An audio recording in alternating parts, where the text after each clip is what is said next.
क्या होगा जब एक माँ अपने बेटे के कातिलों से बदला लेने के लिए सारी हदों को पार कर दे। दोस्तों, आज की कहानी बहुत ही मिस्टीरियस है जो कि आपका दिमाग घुमा देगी। मूवी का नाम है बदला और ये आपको जरूर पसंद आएगी, इसलिए वीडियो को भी लाइक कर दीजिए। हम चलिए कहानी शुरू करते हैं। तो मूवी की शुरुआत में हम देखते हैं नैना नाम की एक सक्सेसफुल बिजनेस वुमेन को जो अपने लवर अर्जुन के मर्डर केस में फंस गई थी। उसका दोस्त जिमी जो कि वकील है, वो नैना को बेल दिलवा के बाहर निकलवा लेता है। फिर जिमी नैना को इस केस से बचाने के लिए बादल गुप्ता नाम के एक बहुत बड़े लॉयर को हायर करता है, जिनका रिकॉर्ड था कि वे आज तक एक भी केस नहीं आ रहे थे। अब बादल गुप्ता नैना के घर पर सुबह सुबह आ जाते हैं और नैना को कहते हैं कि प्रोसिक्यूशन को तुम्हारे खिलाफ कोई एविडेंस मिला है। 3 घंटे बाद वो पुलिस स्टेशन में आके गवाही देगा। साथ ही बादल गुप्ता कहते हैं कि इस एविडेंस से तुम्हारे नाम का अरेस्ट वारंट भी इश्यू हो सकता है। जिस पर नैना बोलती है कि इससे मुझे क्या, मैंने तो पुलिस को सब सच बताया है। बादल बोलते हैं कि सच तो मैं भी सुनना चाहता हूँ, क्योंकि सच में कहीं तो रास्ता खुला रह गया है और अब तो मुझे वो सच बताओ ताकि मैं उस रास्ते को बंद कर सकूं। तब नैना बताती है कि मुझे और अर्जुन को एक ब्लैकमेलर ने कॉल करके एक ग्लैमर नाम के होटल में बुलाया था, क्योंकि ब्लैकमेलर को अर्जुन और मेरे अफेयर के बारे में पता चल गया था जो वो मेरे हस्बैंड को बता देता।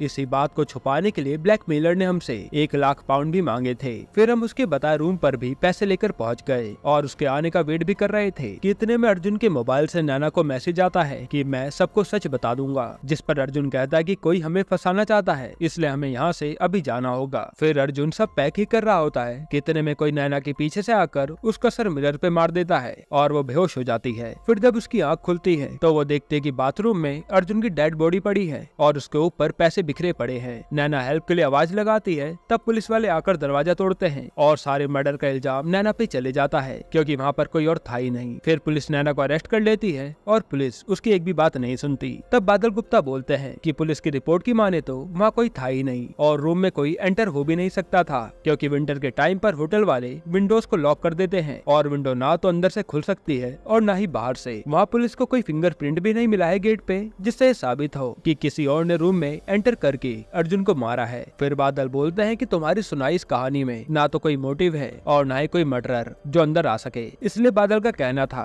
कि मेरा समय वेस्ट ना करो, जो सच है वो डिटेल में बताओ। तब नैना बताती है कि वो 3 महीने पहले अपने पति को झूठ बोलकर अर्जुन के साथ घूमने गई थी और वापस आते समय नैना अर्जुन से बोलती है कि अब मैं और तुम्हारे साथ नहीं रहना चाहती। तब अचानक से उनकी कार के सामने एक हिरन आ जाता है और उसके बचाने के चक्कर में उनका एक्सीडेंट एक दूसरी कार से हो जाता है। फिर जब वो दोनों दूसरी कार में जाके देखते हैं तब वो जो लड़का ड्राइव कर रहा होता है उसकी डेथ हो गई थी। हालांकि उसके पास एक मोबाइल था जिसमें वो कंटिन्यूअसली चैटिंग कर रहा था। नैना पुलिस को कॉल करके एक्सीडेंट के बारे में बताने जा रही होती है। कितने में अर्जुन बोलता है कि पुलिस को कॉल मत करो, वो लड़का अब तो मर गया है, ऐसे में हम दोनों ही फंस जाएंगे और फिर सबको हमारे अफेयर के बारे में भी पता चल जाएगा। इससे अच्छा है कि हम इसे ऐसे ही छोड़कर यहाँ से चले जाते हैं। फिर जब वो दोनों यहाँ से जाने लगते हैं तो उनकी कार खराब हो जाती है। तभी वहाँ अचानक से अर्जुन की एक दूसरी कार के आने की आवाज सुनाई देती है और जब वो ड्राइवर इनके पास आके रुकता है तो ये दोनों उस आदमी के आगे ऐसा नाटक करते हैं जैसे नैना ने अर्जुन की कार का एक्सीडेंट कर दिया हो और अब वो पैसे देकर बात खत्म कर रही हो। फिर उस आदमी के जाने के बाद अर्जुन उस लड़की की डेड बॉडी को बाहर निकालने लगता है तो नैना अर्जुन से पूछती है कि ये तुम क्या कर रहे हो।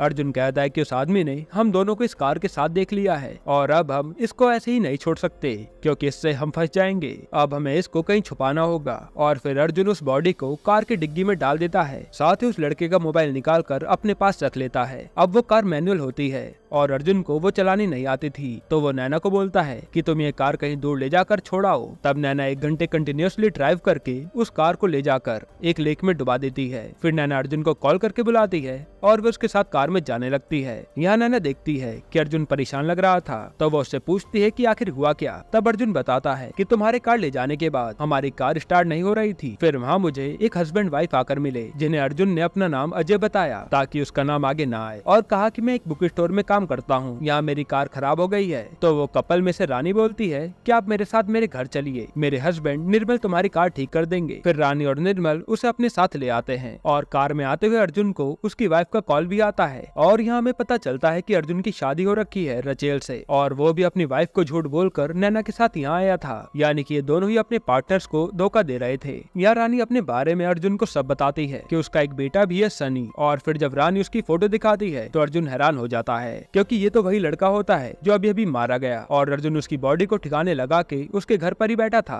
अब सनी घर से बिना बताए कहीं जा रखा था तो रानी उसे कॉल कर रही होती है, पर मोबाइल के रिंग की आवाज तो अर्जुन के पास से आती है, जिस पर अर्जुन ऐसा नाटक करता है कि वो मोबाइल के ऊपर बैठ गया था। रानी ये देख के हैरान थी कि ये सन्नी अपना मोबाइल घर पर कैसे भूल गया, वो तो अपना मोबाइल कभी छोड़ता ही नहीं। तभी वहाँ निर्मल आ जाता है और वो अर्जुन को बोलता है कि ये लाइटर मुझे तुम्हारी कार से मिला, जिस पर अर्जुन कहता है कि लाइटर तो मेरी बहन का है। और फिर अर्जुन वहाँ से कार सही होते ही तुरंत निकल जाता है। फिर अर्जुन नैना को बोलता है कि अब तो हम फंस सकते हैं, क्योंकि जब सनी को मैसेज आ रहे थे तब उसका मोबाइल मेरे ही पास था। अब हमें यहाँ के सारे एविडेंस मिटाने पड़ेंगे और फिर हम एक दूसरे से कभी नहीं मिलेंगे। फिर अर्जुन नैना की कार को बंगार में बेच देता है और नैना घर पहुँचते ही सबसे पहले अपने कार की चोरी होने की रिपोर्ट पुलिस स्टेशन में कर देती है। इसके थोड़े ही दिनों में सब कुछ नॉर्मल होने लगता है। अब उसके कुछ दिनों बाद नैना न्यूज में देखती है कि वो हस्बैंड वाइफ जिनके बेटे की एक्सीडेंट से डेथ हुई थी वो सनी को अभी भी ढूंढ रहे थे। फिर उसके कुछ दिनों बाद ही नैना के ऑफिस में पुलिस आ जाती है और उसे अपने साथ ले जाती है। अब वहाँ नैना का दोस्त और वकील जिमी भी आता है तो वहाँ सीनियर ऑफिसर बताते हैं कि हमें सनी के घर के थोड़ी दूर पर 2 कार के एक्सीडेंट होने के कुछ एविडेंस मिले हैं, जहाँ से सनी गायब भी हुआ है और हमें उसके बाद कोई एक्सीडेंट होने की रिपोर्ट नहीं मिली थी। और इत्तेफाक की बात तो यह है कि उसी दिन सनी के पेरेंट्स को भी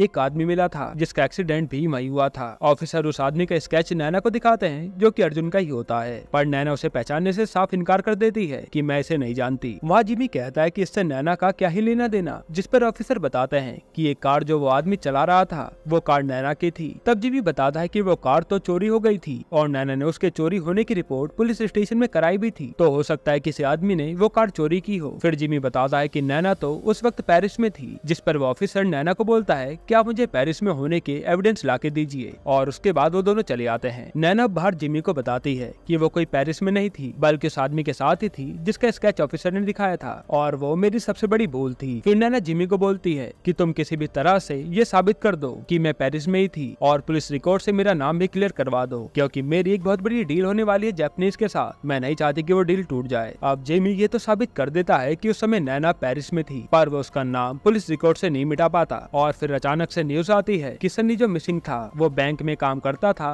और वो बैंक से 50,000 पाउंड लेके भाग गया है। नैना समझ जाती कि काम तो जरूर अर्जुन का है। तब जाकर वो अर्जुन से मिलती है। तब अर्जुन बताता है कि उसने सनी का वॉलेट निकाल लिया था और इत्तेफाक की बात तो यह है कि अर्जुन की वाइफ रेचेल भी उसी बैंक में काम करती थी जिसमें सनी था। फिर उसकी बैंकिंग सिस्टम की हेल्प से उसने बैंक से थोड़े थोड़े पैसे निकाल के सनी के अकाउंट में डाल दिए थे। ये सुनते बादल गुप्ता नैना को रोक के कहते हैं कि अर्जुन तो फोटोग्राफर था ना, अब कंप्यूटर बैंकिंग सिस्टम का एक्सपर्ट भी बन गया। ऐसा कैसे? तुम्हारी कहानी में तो जिस हिसाब से जिसकी जरूरत होती है वो कुछ भी बन जाता है। जिस पर नैना कहती है कि अर्जुन पहले बैंक में ही काम करता था, फोटोग्राफर तो वो बहुत बाद में बना। अर्जुन ने ऐसा इसलिए किया ताकि सनी के ऊपर बैंक से पैसे चोरी करने का इल्जाम लग जाए और सब लोगों के सामने सनी चोर बनकर रह जाए। तब नैना अर्जुन को बोलती है कि ये तो तुमने सही नहीं किया और पुलिस के पास तुम्हारा स्केच भी है। जिस पर अर्जुन बोलता है कि अगर मैं फंसा तो तुम्हें भी फंसा दूंगा, इसलिए हम दोनों ही साथ हैं, अपने आप को अच्छा मत समझो। मैं जो कर रहा हूँ हम दोनों को बचाने के लिए कर रहा हूँ। उसी टाइम नैना को वो आदमी दिखता है जिसने उन्हें एक्सीडेंट के टाइम पर देखा था और फिर अचानक से वो कहीं गायब भी हो जाता है। इसके बाद अब नैना की लाइफ धीरे धीरे ठीक होने लगती है और उसे एक बार business women of the year का अवार्ड भी मिलता है। और उसी पार्टी में नैना के सामने सनी की माँ रानी आ जाती है। रानी नैना को कहती है कि जब तुम अपने लॉयर के साथ पुलिस स्टेशन आई थी तब मैं और मेरे पति भी वहीं पर थे। फिर रानी ने पुलिस को बताया था कि सनी तब तक मोबाइल पर था जब तक हम उस आदमी से नहीं मिले थे। ऐसा हो ही नहीं सकता कि सनी अपना मोबाइल घर पर छोड़ गया हो। ये स्केच वाला आदमी ही मेरे बेटे का मोबाइल अपने साथ लाया होगा। और एक और बात, ये आदमी अकेला नहीं था बल्कि इसके साथ कोई और भी था, क्योंकि घर से जाते वक्त उसने अपनी कार की सीट एडजस्ट करी थी। इसका साफ मतलब था कि पहले कार कोई और ही चला रहा था, यानी कि रानी का शक बिल्कुल सही था। फिर रानी सिगरेट पीने के बहाने से नैना से जब लाइटर मांगती है तो वो वही लाइटर होता है जो कि निर्मल ने अर्जुन को दिया था। अब ये देखकर रानी को पूरा यकीन हो जाता है कि अर्जुन के साथ कोई और नहीं बल्कि नैना ही थी। फिर वो कहते कि पुलिस ने हमें जब एविडेंस दिखाए कि उस टाइम पर तुम पेरिस में थी तो वो हमने भी मान लिया था, पर जब सनी पर पैसे चोरी करने का इल्जाम आया तब हम समझ गए कि हमसे झूठ बोला गया था। मैंने हर बुक स्टोर में भी पता किया था पर कोई अजय को नहीं जानता था, इसलिए मेरे पास एक ही रास्ता था तुम्हारे पास पैसे और पावर दोनों है और उसे खोने का डर भी है, क्योंकि अगर तुम ये सब नहीं करती तो पुलिस को पता चल जाता कि तुम पेरिस नहीं गई थी बल्कि तुम तो किसी और के साथ ही थी। मैंने सारी बात पुलिस को बताई पर वो मेरी बात नहीं मान रहे हैं। यहाँ रानी कहते कि मुझे अब पता चल गया है कि तुम्हारे पास पैसे की कितनी पावर है, पर मैं तुमसे डरती नहीं। डरते तो वो है जिनके पास कुछ खोने के लिए होता है और तुम्हारे पास तो खोने के लिए सब कुछ है। फिर वो पूछती है कि तुम वैसे अजय के साथ ही थी ना, लेकिन जब तुम अजय से मिली तब तुम उसके साथ नहीं थी। तो बताओ आखिर तुम कहाँ थी और मेरा बेटा कहाँ है। इस पर नैना कहती है कि मैं इसके बारे में कुछ भी नहीं जानती। इसके बाद रानी कुछ और पूछती, तब तक वहाँ सिक्योरिटी गार्ड आ जाते हैं और उसे बाहर निकाल देते हैं, क्योंकि वो किसी और के नाम से ही पार्टी में आई थी और रानी अब पूरी तरह से सच तक पहुँच चुकी थी। उससे नैना से बात करके समझ आ गया था कि उसका बेटा अब जिंदा नहीं है और अब हमें वो कभी मिलेगा नहीं। साथ ही पुलिस भी उनकी बात नहीं सुनेगी, इसलिए रानी फैसला करती है कि वो अपने बेटे को खुद ही ढूंढेगी और इंसाफ दिलाएगी। अब नैना बादल को बोलती है कि जिस आदमी ने हमें कार के साथ देखा था, कहीं उसी आदमी ने तो अर्जुन को नहीं मारा, क्योंकि मेरे पास एक पैकेट आया था जिसमें क्ले की फोटो और एक वॉइस मैसेज था। उसमें ये कहा गया था कि उसे सब पता है कि सनी की बॉडी कहाँ छुपाई है, तो ये बात छुपाने के लिए उसने हमसे 1 लाख पाउंड मांगे थे। तब बादल कहते कि उसे कैसे पता कि कार तुमने कहाँ छुपाई है। नैना कहते कि क्या पता उसे हम पर शक हो गया हो और उसने हमारा पीछा किया हो। बादल कहते हैं कि जिस इंसान ने तुम्हें ब्लैकमेल किया वो बिना पैसे लिए सिर्फ अर्जुन को क्यों मार के चला गया, और अगर उसको पैसे ही चाहिए थे तो वो पैसे लेकर जाता ना, अर्जुन को क्यों मारता। जिस पर नैना कहते कि अच्छा आप बताइए क्या हुआ होगा। तब बादल कहते हैं कि मेरे पास तुम्हारे लिए 3 सवाल हैं, अगर तुम उन तीनों सवाल में से किसी एक का भी जवाब देती हो तो मैं तुम्हारी इस ब्लैकमेलर वाली कहानी को मान लूंगा। तो वो पहला सवाल पूछते हैं कि वो मैसेज अर्जुन के मोबाइल से तुम्हारे मोबाइल पर कैसे आया। दूसरा सवाल यह है कि ब्लैकमेलर पैसे लेने आया था पर बिना पैसे लिए क्यों चला गया, और तीसरा ये कि वो बंद रूम में आया कैसे और गया कैसे। नैना तीनों ही सवालों के जवाब नहीं दे पाती। फिर बादल नैना को कहते हैं कि तुमने जो अंधेरे में तीर चलाया है मैं भी चला सकता हूँ, अब उन 3 सवाल का जवाब मैं देता हूँ। तो ब्लैकमेलर ने तुम्हें कहा कि वो 5 बजे तुम्हें पीसीओ में कांटेक्ट करेगा, और जब कॉल आया तो सिर्फ अर्जुन ही लेने गया, क्योंकि वो नहीं चाहता था कि तुम दोनों को कोई साथ में देख ले। वहाँ ब्लैकमेलर ने अर्जुन को कहा कि तुम ग्लैमर होटल में आ जाओ, वो भी रूम नंबर 303 में, और आने से पहले तुम अपना मोबाइल डस्टबिन में डाल दो। अब अर्जुन ने वैसा ही किया जैसा ब्लैकमेलर ने कहा था। उसने मोबाइल डस्टबिन में डालकर उस होटल के रिसेप्शन से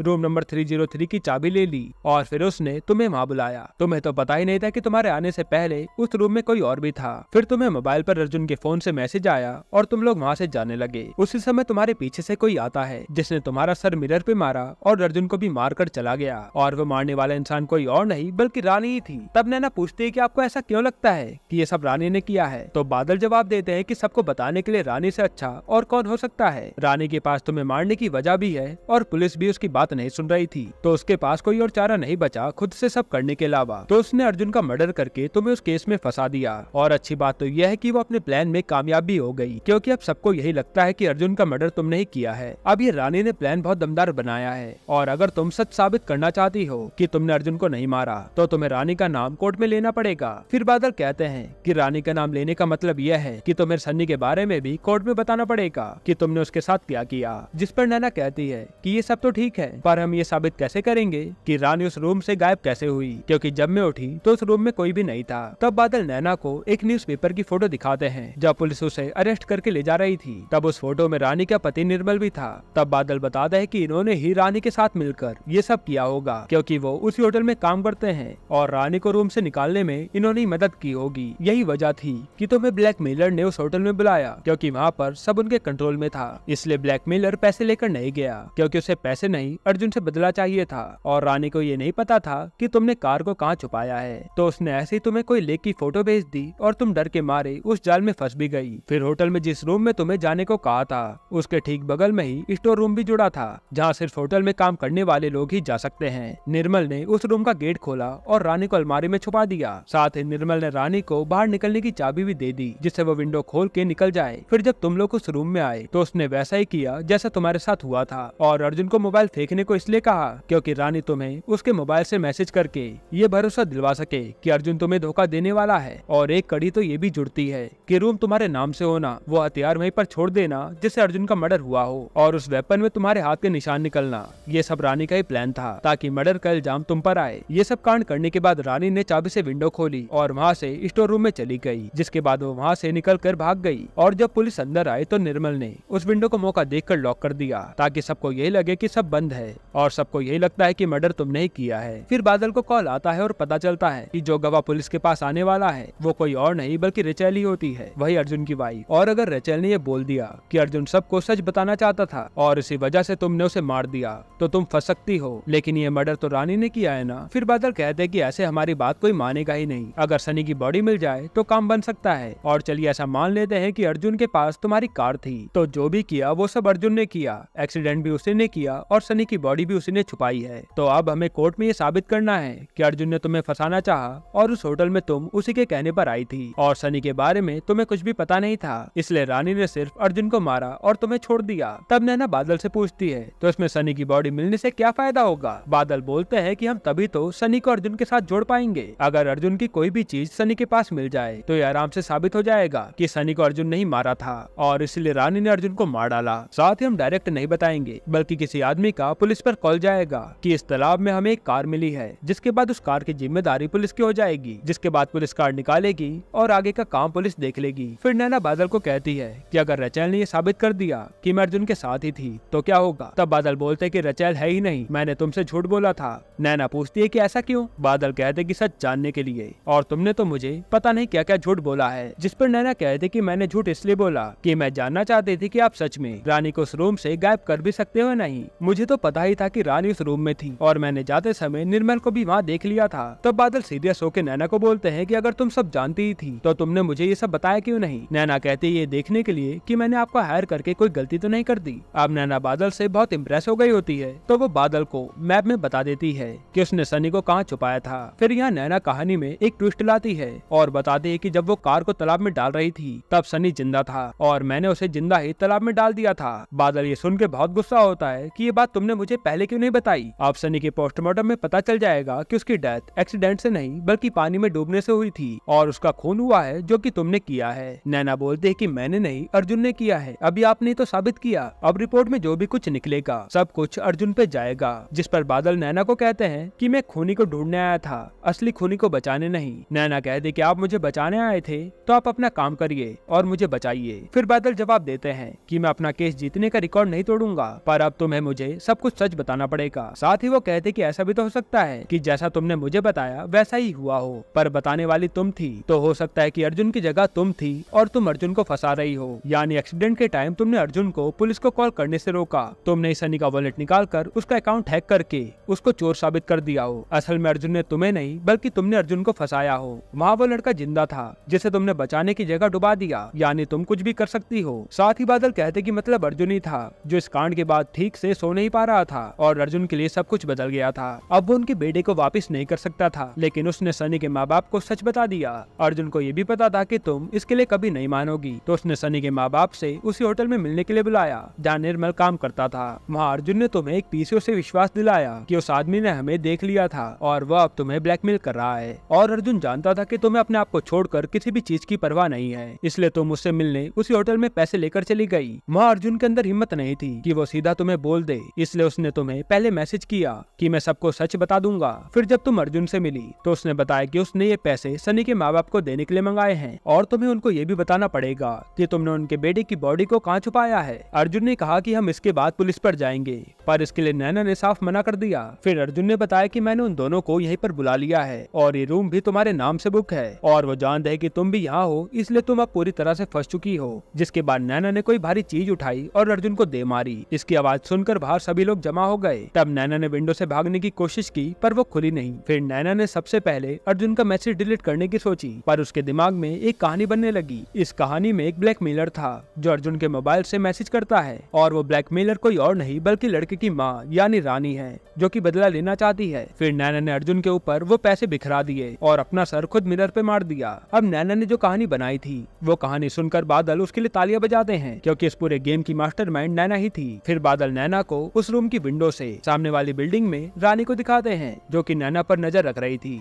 रानी ने बहुत पहले ही पुलिस पर भरोसा करना छोड़ दिया था और वो किसी भी हाल में अपने बेटे का नैना से बदला लेना चाहती थी। तब नैना पूछती है कि आपको ये सब कैसे पता। बादल बोलते हैं कि रानी को मुझसे अच्छा और कौन जानता होगा। असल में रानी और निर्मल को जब अर्जुन के मर्डर का पता चलता है तो उन्हें समझ नहीं आता कि वो क्या करें और रानी तुमसे पहले ही मिल चुकी थी और उसकी बात पुलिस नहीं मान रही थी, तो रानी हर जगह तुम्हारा पीछा करने लगी। उसने तुम्हारे घर के सामने वाली बिल्डिंग में ही घर ले लिया जिससे वो तुम पर नजर रख पाए और वो तुमसे जिमी तक पहुंची और जिमी से मुझ तक। उसने मेरा पीछा करना भी शुरू कर दिया तो मैंने भी सच जानने के लिए उसका पीछा करवाया। फिर नैना कहती है कि जब आप इतना सब कुछ पहले ही जानते थे तो मेरे से इतना सब सुना क्यों। बादल कहते हैं कि मैं सच जानता था पर झूठ को भी सुनना चाहता था। फिर नैना बादल को न्यूज़पेपर की फोटो दिखाकर कहती है कि इससे साफ साबित होता है कि उस टाइम पर निर्मल वहाँ पर था और उसी ने रानी की हेल्प करी भागने में। जिस पर बादल कहते हैं कि निर्मल तो उस दिन छुट्टी पर था और वो रानी को लेकर उस दिन अर्जुन तुमसे मिलने ही आ रहा था। ये फोटो तो नकली है जो मैंने ही एडिट की है तुम्हारे लिए, ताकि तुम्हारा झूठ सच लग सके। अब तुम्हें पता चला तुम्हें कितनी जरूरत है तुम्हारे झूठ को सच बनाने के लिए और तुम्हें जेल जाने से बचाने के लिए। अब अगर तुम चाहती हो कि मैं तुम्हें बचा सकूं, तो तुम्हें मेरे एक आखिरी सवाल का जवाब देना होगा। क्या तुमने ही अर्जुन को मारा था? नैना कहते कि हाँ, जैसा आपने अभी तक बताया सब वैसा ही हुआ था। तब बादल नैना से हाथ मिलाकर कहते हैं कि मुझ पर यकीन करने के लिए शुक्रिया। नैना भी बादल को शुक्रिया बोलती है क्योंकि वो उसे बचाने वाले थे। फिर बादल कहते हैं कि उन्हें उनकी वाइफ का कॉल आ रहा है और वो बाहर चले आते हैं। उसके बाद नैना के पास जिमी का कॉल आता है और वो कहता है कि उस आदमी को मैंने पैसे दे दिए हैं जिसने तुम्हें एक्सीडेंट के टाइम देखा था। अब वो किसी को कुछ नहीं बताएगा। दूसरी ओर बादल बाहर निकलकर सामने वाली बिल्डिंग में जाने लगता है जहाँ पर रानी रह रही थी और फिर नैना जिमी से बात करते करते बादल का पेन मोबाइल के पास ले आती है तो मोबाइल की फ्रीक्वेंसी कम होने लगती है। फिर नैना की एकदम से डोरबेल बजती है। तब वहाँ पर उसके सामने जो खड़े होते हैं उसे देखकर नैना के होश उड़ जाते हैं क्योंकि उसके सामने कोई और नहीं बल्कि असली बादल गुप्ता खड़े थे। और नैना भाग के उस पेन को खोलकर देखती है तो उसमें एक माइक्रोफोन लगा हुआ था जो कि सारी बात रानी के पास रिकॉर्ड हो रही थी। और यहाँ पता चलता है कि नकली बादल रानी के साथ मिला है। ये सब रानी का ही प्लान था नैना से सारी बात उगलवाने के लिए और इसमें वो कामयाब भी हो जाती है। उन्हें सनी की बॉडी जहाँ नैना ने छुपाई थी उस जगह के बारे में भी पता चल जाता है। फिर जब नैना विंडो से रानी और नकली बादल को देखती है तो वो विंडो से ऐसे देख रहे होते हैं कि वो केस जीत गए, पर अभी तक ये पता नहीं चला था कि ये नकली बादल है कौन। इसके बाद अब नकली बादल अपने फेस से मेकअप हटाते हैं। तब हमें पता चलता है कि ये कोई और नहीं बल्कि रानी का पति निर्मल होता है जो नकली बादल बन के नैना को अपने जाल में फंसाया था। और फिर आखिर में रानी पुलिस को कॉल कर देती है और हम समझ जाते हैं कि अब नैना का क्या होगा। यहीं पर ये मूवी खत्म होती है। दोस्तों, आपको ये मूवी कैसी लगी हमें कमेंट में जरूर बताइएगा और अगला एक्सप्लेनेशन आप कौन सी मूवी पर देखना चाहते हैं वो भी कमेंट कीजिएगा। बाकी अगर आपको हाल ही में एक बेहतरीन वेब सीरीज देखनी है तो आप ये वीडियो देख लीजिए।